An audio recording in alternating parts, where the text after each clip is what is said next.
Uşağa ürəyinə yaxın məşğuliyyət tapmaqda necə kömək etmək olar? Uşaqlıq, sınaqlar və axtarışlar üçün bir zamandır.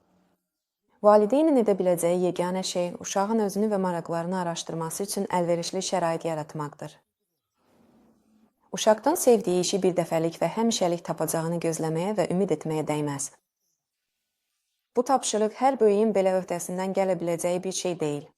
Marağı və həvəsi əlçatan mühit vasitəsilə stimullaşdırın. Ona müxtəlif məşğuliyyətləri əyani şəkildə tanıdın. Birlikdə baletə və futbola gedin, kankidə və xizəkdə sürüşün, oxuyun və rəsm çəkin. Uşağın gözlərinin nə zaman parladığına diqqət yetirin. Birbaşa suallar verin, hansı işlə məşğul olmaq istərdin? Sənə ən çox nə xoş gəlir? Amma unutmayın ki, bu yaşda uşaqlar həmişə nəyin onlara xoş gəldiyini başa düşə bilmirlər. Məşğuliyyətin özü, müəllim ya da rəqs üçün gözəl kostyumlar.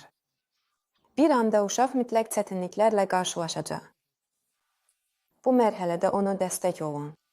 Soruşun, məşğuliyyətə davam etmək istəməməsinin öhdəsindən gəlməyə nə kömək edə bilərdi? Ona necə kömək edə bilərsən? Onun imtinasının səbəbi nədir?